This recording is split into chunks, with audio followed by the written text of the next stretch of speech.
사도신경 하심으로 2021년도 7월 11일 월요일 온라인 아침 기도에 하나님께 올려드리겠습니다. 전능하사 천지를 만드신 하나님 아버지를 내가 믿사오며 그 외아들 우리 주 예수 그리스도를 믿사오니 이는 성령으로 잉태하사 동정녀 마리아에게 나시고 본디오 빌라도에게 고난을 받으사 십자가에 못 박혀 죽으시고 장사한 지 사흘 만에 죽은 자 가운데서 다시 살아나시며 하늘에 오르사 전능하신 하나님 우편에 앉아 계시다가 저리로서 산자와 죽은 자를 심판하러 오시리라. 성령을 믿사오며 거룩한 공회와 성도가 서로 교통하는 것과 죄를 사하여 주시는 것과 몸이 다시 사는 것과 영원히 사는 것을 믿사옵나이다. 아멘. 찬송가 424장 찬송하시겠습니다. 아버지여 나의 마음을 맡아주고 안아시고 완악하고 교만한 것 명쾌하여 주소서. 온유하고 겸손하여 화평하게 하시고 망령되고 악한 일을 물리치게 하소서. 하나님의 은총 속에 나를 보호하시고 주의 사랑 줄이 되어 나를 메어 주소서.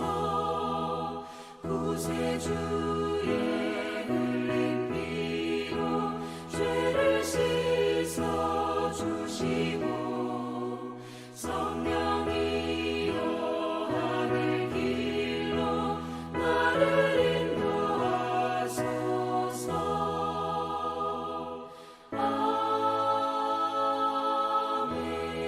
아멘. 하나님 아버지 감사합니다. 어제는 주일 예배를 통해서 큰 은혜 받게 하시고 또 한 주간을 시작하는 월요일 이 새벽을 맞이하게 하심을 감사합니다.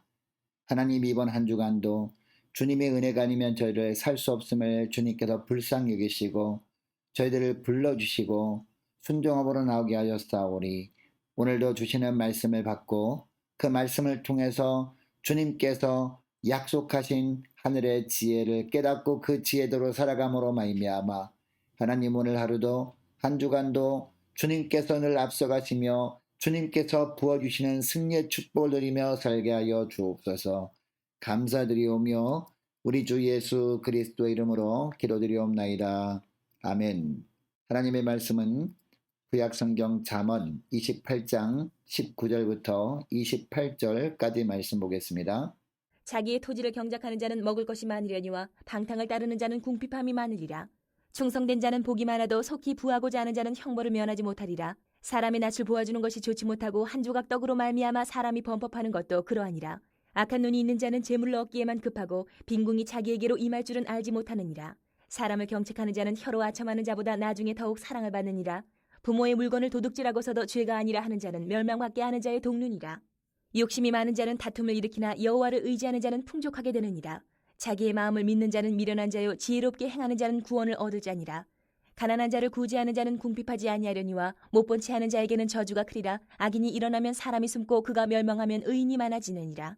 여러분 디모데전서 6장 6절 말씀에 보면 자독하는 마음이 있으면 경건에 큰 이익이 되느니라 라는 말씀이 나옵니다. 여러분 이 말씀이 어떤 의미일까요? 하나님께서 하나님의 자녀들에게는 이 땅에서 매 순간마다 살아갈 수 있도록 다 적절하게 주신 것들이 있는데 이것을 믿고 자족하며 사는 것이 경건한 삶의 기본이라는 겁니다. 자, 오늘 본문 19절 말씀을 보면요. 우리가 하나님이 주신 환경에 자족하며 살아갈 때 하나님이 어떤 축복을 주시는지 말씀합니다. 자, 19절 말씀을 볼까요? 자기의 토지를 경작하는 자는 먹을 것이 많으려니와 방탕을 따르는 자는 궁핍함이 많으리라 라고 합니다. 여러분 여기서 자기의 토지를 경작하는 사람이란 어떤 사람을 의미하는 것일까요? 하나님께서 주신 것에 자족하면서 최선을 다하는 사람입니다. 주님이 허락하신 환경을 만족해하면서 그것에 감사하면서 그 환경 가운데 최선을 다하는 그런 사람입니다. 반면에 방탕을 따르는 자는 어떤 사람을 뜻할까요? 하나님이 자기에게 주신 것에 하나님이 자기에게 허락하시는 환경에 만족하지 못하고 자꾸 다른 데 욕심을 내는 사람입니다. 그러니까 무슨 이야기입니까?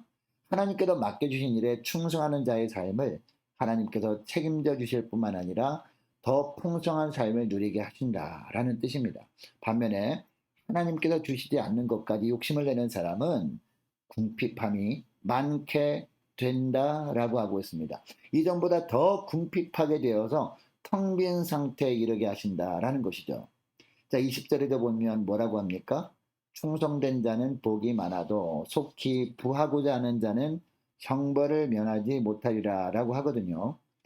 하나님이 주신 조건에 자족하면서 성실함으로 사는 자는 많은 복을 얻게 되지만 더 욕심을 내면서 빨리 부자가 되려고 하는 자는 하나님으로부터 벌을 받게 된다는 겁니다. 25절에도 보세요. 욕심이 많은 자는 다툼을 일으키나 여호와를 의지하는 자는 풍족하게 되느니라 라고 합니다. 26절에도 보면요. 자기 마음을 믿는 자는 미련한 자요. 지혜롭게 행하는 자는 구원을 얻을 자니라 라고 합니다. 여러분, 삶 속에서 욕심이 생기는 이유가 뭘까요? 자꾸 다른 사람과 비교하기 때문 아닐까요? 이처럼 비교하다 보니까 자족하지 못하고 남의 떡이 커 보이는 겁니다. 결국 하나님이 주신 것에 만족하지 못하고 21절의 말씀에 나오는 것처럼 다른 사람에게 피해를 주면서까지 내 소유를 늘리려고 하는 탐욕의 죄를 범하게 된다는 겁니다. 여러분, 욕심이 잉태하면 죄를 낳게 됩니다. 그런데 21절 말씀에 보면 이 욕심 때문에 범하게 되는 죄 중에 뇌물죄에 대한 말씀을 하시거든요. 21절 말씀해 보시기 바랍니다. 사람의 낯을 보아주는 것이 좋지 못하고 한 조각 떡으로 말미암아 사람이 범법하는 것도 그러하니라 라고 합니다. 여러분, 이 구절은 무슨 뜻일까요? 하나님이 주신 것에 자족하지 못하면 어떤 공적인 결정을 하는 상황에서 욕심 때문에 어떤 사람에게 뇌물을 받고 공정하지 못한 결정을 내리게 된다는 겁니다. 여러분, 하나님께서 이스라엘 백성들, 특히 지도자들에게 늘 말씀하신 것이요, 바로 공의와 정의를 행하라는 말씀이었습니다. 왜냐하면 하나님의 백성들을 통해 이 땅에 하나님의 공의와 정의가 세워지지 않고 오히려 정의와 공의가 무너지게 되면 하나님이 그 땅을 심판하실 것이기 때문입니다. 여러분, 하나님이 이렇게 구체적으로 말씀하신 이유가 무엇일까요? 작은 욕심만 있어도 죄를 범할 수 있는 것이 연약한 인간이라는 것을 하나님께서 다 아시는 겁니다. 그리고 뚝에 난 작은 구멍을 방치하게 되면 나중에는 구멍이 커져서 뚝을 무너지게 하고 마는 것처럼 작은 유혹을 이기지 못하게 되면, 이 작은 욕심을 뛰어넘지 못하게 되면 하나님의 뜻을 따르는 믿음의 삶 자체가 망가질 수 있기 때문입니다. 자, 22절 말씀도 보시기 바랍니다.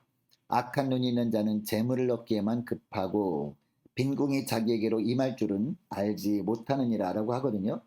여러분, 여기서 악한 눈이 있는 자는요, 자신이 가진 재물에 만족하지 못하고 계속 욕심을 부리는 사람을 의미합니다. 이런 악한 눈을 가진 자는 재물을 모으는 데만 욕심을 내지만 결국 그 욕심으로 인해서 오히려 더욱 가난한 상태에 떨어지게 되고 말 것이라, 바로 그런 말씀을 22절에서 하고 있는 겁니다.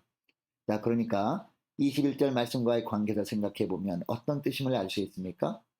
한 조각 떡에 욕심을 내어서 정의와 공의를 해치게 되면, 즉 다른 사람을 억울하게 하게 되면 그 잘못으로 인해서 빚어진 결과를 스스로 책임져야 하는 상황이 오게 된다라는 것이죠. 그러니까 욕심을 버리고 주신 것에 만족하면서 삶 가운데 공평하게 모든 일을 행하라. 이것이 지혜이고 이것이 하나님이 주신 것들을 지키는 비결이다 라고 말씀하시는 겁니다. 자, 계속해서 23절에 보니까요, 만일 친구 중에 이런 탐욕을 부리는 사람이 있으면 어떻게 하는 사람이 지혜로운 사람이라고 합니까? 그런 죄악을 더 이상 범하지 말라고 예수님의 사랑을 가지고 와서 권고하는 사람, 이런 사람이 지혜로운 사람이라고 하고 있습니다. 23절 말씀을 보실까요? 사람을 경책하는 자는 혀로 아첨하는 자보다 나중에 더욱 사랑을 받느니라 라고 합니다. 어떤 죄를 범하는 사람이 있을 때 그 사람에 대해서 좋은 말만 하는 사람보다도 책망함으로 말미암아 바른 길로 돌아오게 하는 사람, 이런 사람을 그 사람이 처음에는 싫어합니다. 그러나 결국에는 이처럼 책망해 줌으로 말미암아 하나님 편으로 돌아오게 하는 사람을 더 가까이 한다, 더 사랑해 준다. 바로 그런 말씀 아니겠습니까? 이처럼 책망하는 사람을 통해서 하나님께서 원하시는 바른 길로 비로소 나가게 되기 때문입니다. 여러분 이것을 기억하시고 어떤 경우에라도 주신 것에 감사하면서 성실하게 최선을 다하다가 늘 하나님이 축복하시는 복된 삶을 사시는 복된 한 주간 될 수 있기를 원합니다. 그리고 나 자신의 유익보다 다른 사람의 영적인 유익, 그리고 공동체의 영적인 유익을 위해 살아가는 저와 여러분 되시기를 주의 이름으로 축복합니다. 여러분 이것을 기억하시고 오늘 기도할 때 이렇게 기도했으면 좋겠습니다. 하나님의 베푸신 것에 만족하면서 좌로나 우로나 치우치지 않고 맡겨주신 일을 성실하게 감당케 하여 주옵소서. 하나님, 늘 다른 사람의 영적인 유익, 공동체의 영적인 유익을 위해서 말하고 행동하며 사는 한 주간 되게 주옵소서. 간절히 기도하는 이 새벽 될 수 있기를 원합니다. 계속 기도할 것은 하나님, 한 주를 또 시작합니다. 한 주간 동안 각 가정의 직장과 사업장을 지켜 주옵소서.